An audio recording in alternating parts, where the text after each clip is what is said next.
ఈ పథకం కింద రైతులకి ఏడాదికి ఎకరానికి 12,000 రూపాయలు అందుతాయి. ప్రజాధనం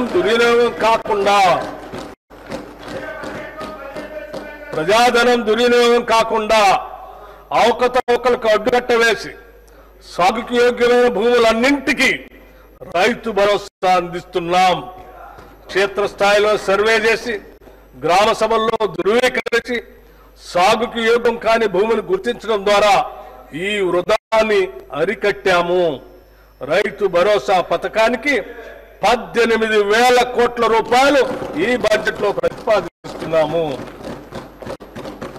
భూమి లేని వ్యవసాయ కూలీలు ఉపాధి దొరకని రోజుల్లో పతులుండే దీనస్థితి నుండి వారిని కాపాడేందుకు ఇందిరమ్మ ఆత్మీయ భరోసా పథకాన్ని అమలు పరుస్తామని ఎన్నికల్లో చేసిన వాగ్దానానికి అనుగుణంగా సంవత్సరానికి ప్రతి వ్యవసాయ కూలీ కుటుంబానికి 12,000 రూపాయలు చెల్లించే బృహత్తర పథకాన్ని అమలు చేస్తున్నాం.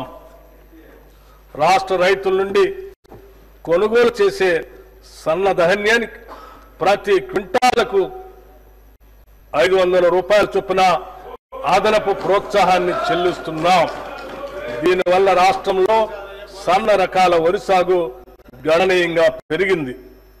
గత ఖరీఫ్తో పోల్చినప్పుడు సన్న వడ్ల సాగు 25 లక్షల ఎకరాల నుండి 40 లక్షల ఎకరాలకు పెరిగింది.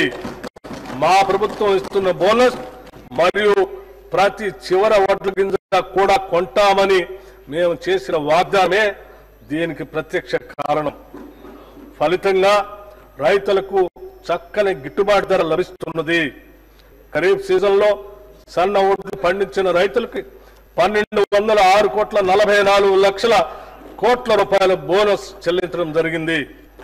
రైతుల సౌకర్యార్థం 2024-25 ఖరీఫ్ సీజన్లో 8,332 ధాన్యం కొనుగోలు కేంద్రాలను ఏర్పాటు చేసి వారికి ఎటువంటి ఇబ్బందులు లేకుండా చేశాం.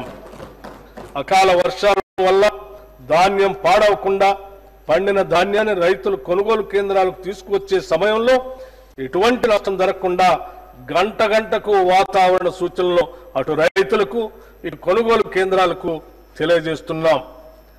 అధునాతన డ్రైయర్లు, ధాన్యం క్లీనర్లు, తగినన్ని టార్పాలిన్లు రైతులకు అందుబాటులో ఉంచడం జరిగింది. వ్యవసాయ మార్కెట్ యార్డుల్లో వసతుల అభివృద్ధికి 181.98 కోట్ల రూపాయల వ్యయంతో